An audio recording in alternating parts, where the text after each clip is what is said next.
આપણે લાલ મરચાની ચટણી બનાવવાના આખો વરસ માટે, આખો વરસ ચાલે, બગડે નહીં. એના માટે પહેલા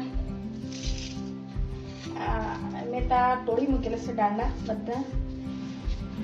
તમને તોડીને બતાવું. આવી રીતે તોડી લેવાનો અને આ દાંડા નહીં પીસવાનો, એ અલગ રાખવાનો. આવી રીતે કરી દેવાનું. 4 કિલો મરચાં લીધા છે. 4 કિલો અમારો આખો ચોમાસું ચાલી રહ્યું, એટલે મેં મે મહિનામાં આખા વર્ષની ચટણી બનાવી આવી રીતે. પછી દર વર્ષે મે મહિનામાં જ બનાવું, ચાલે કરેલી એવી ને એવી જ રહી, તાજી તાજી જ રહી, મસ્ત રહી. આવી રીતે તોડી લેવાનું. એમાં થોડું 4 કિલો છે તો એમાં 1 કિલો જેટલું મીઠું ઉમેરવાનું, મિક્સ કરી લેવાનું. એકદમ મસ્ત મિક્સ કરી લેવાનું. બરણીમાં ભરી લેવાનું. હવે વાત કરતા કરતા આટલી મરચી મેં તોડી લીધી. મરચી અલગ ને દંડા અલગ કરી દીધા. તોડાઈ ગયા, બધા તોડાઈ ગયા. થોડા મેં બાકી રાખેલા તોડવાનો, એ આવી રીતે તોડવાનો પછી બતાવવાનું. આવી રીતે થોડા નાખીને પીસવાનું.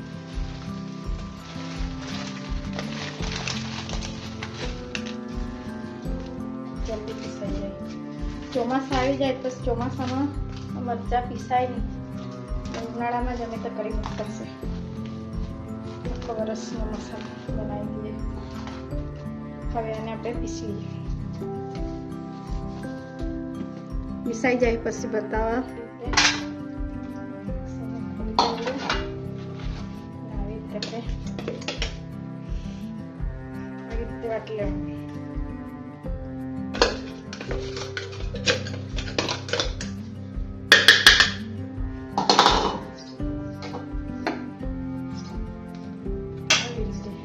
આવી રીતે વાટીને મેં 4 કિલો મરચાં છે એટલે વાર લાગે.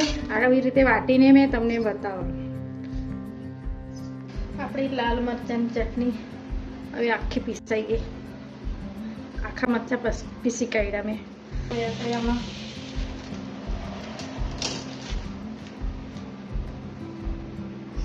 ટાટા નમક લીધું છે.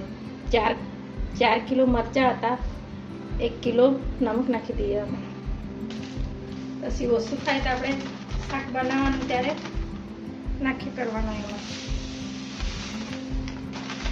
સ્વાદ પ્રમાણે પછી શાક બનાવવાનું ત્યારે ચાખીને નાખવાનું. હવે એમાં બધું મિક્સ કરી દેવાનું. નમક ને મરચું મિક્સ થઈ જાય, સાથે ચટણી થઈ ગઈ. આખા વરસ માટે ભરવા સારું. આ રીતે બરાબર મિક્સ કરી લેવાનું. મીઠું ને મરચું. આ થોડું જાડું રહે ને ત્યારે બહુ ટેસ્ટ આવે શાકના. શાક હોય કે દાળ હોય, એકદમ પાવડર થઈ જાય તો ખાવામાં મજા નહીં આવે અને બગડી હોઈ શકે. ને થોડું જાડું રાખવાનું તો આખા વરસ બગડે જ નહીં. મસ્ત રહે. આ ટેસ્ટ ખૂબ મસ્ત આવે. અને આપણે પીઝા બનાવવાના હોય તો આપણે બહારથી પેલું મંગાવવું નહીં પડે. ચીલી પેલું મરચું આવે જાડું થઈ જાય. આ જ ચાલે કરે બધા. એ વસ્તુમાં ચાલે કરે. બધી વસ્તુમાં કામ આવી જાય. કોઈ બી ડીશમાં આપણે કઈ બી શાક બનાવે કે દાળ બનાવે કે પાણીપુરી બનાવે કે પીઝા બનાવે, બટાકાવાળા બનાવે, એમાં હું નાખું. બધામાં નાખવાનું કામ આવે. ખાલી લસણ ને આદુ ઉપરથી વાટવા પડે થોડું જેટલું વાપરવાનું હોય. મસાલા તૈયાર થઈ ગયા. આપણું આખો વરસનું આ બરણીમાં ભરીને પછી મૂકી દેવું આપણે. હવે અઠવાડિયા સારું અમારે ખાવા સારું કેવી રીતે બનાવવાના તે તમને મેં બતાવું. એના સારું મેં આટલા લસણ સોલી કાઢેલા છે અને આટલું પ્લસ આટલું સોલી કાઢેલું છે અને આ થોડું મરચું આમાં નાખી દેવાનું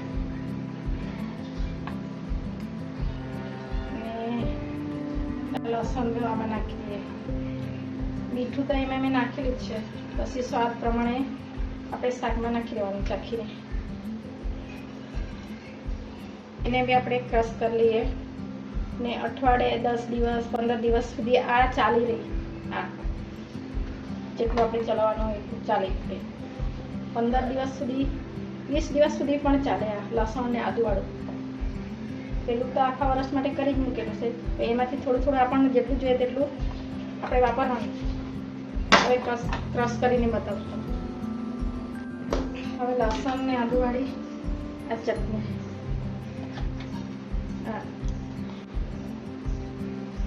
ગરમ ગરમ રોટલા સાથે એમ જ ખાઈએ તો બહુ મસ્ત લાગે, બહુ ટેસ્ટી લાગે. શાકમાં નાખીએ કે દાળમાં નાખીએ કે કંઈ બી શાકમાં બનાવીને આ રીતે નાખવાનું, બી ટેસ્ટી લાગે. શાક કે દાળ બહુ મસ્ત લાગે.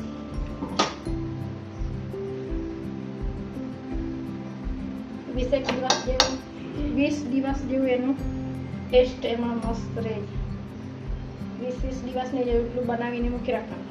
તો હોસ્ટેલમાં છોકરા લોકો હોય એને બી બનાવીને આપી દે તો એ લોકો ચલાવ્યા કરે આવી રીતે. આપણે એવું બનાવી મૂકે, દરરોજ બનાવવાનું કંટાળો આવે.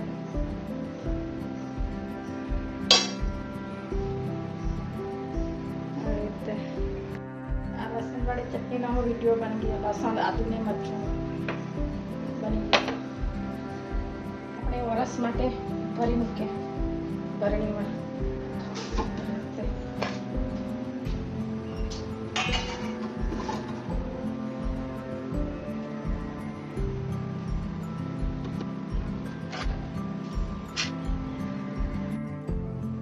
લાલ મરચાંની ચટણી બની ગઈ. તમને આ મારો વિડીયો ગમેલા હોય તો સબસ્ક્રાઈબ કરજો, લાઈક કરજો અને કોમેન્ટ કરજો અને બધાને શેર કરજો. બંધ કરીને મૂકી દે. હવે લસણવાળી ચટણીને પેક કરી દઈએ. આવા લપડા લઈ આવવાના ને એમાં પેક કરવાના.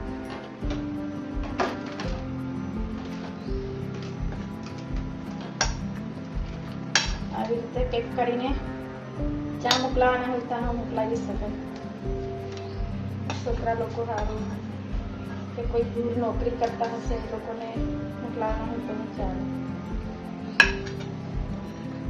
એ લોકોને ટાઈમ નહીં મળતો હશે તો ઘરથી જ આવી રીતે તૈયાર કરીને મોકલાવી દેવાનું.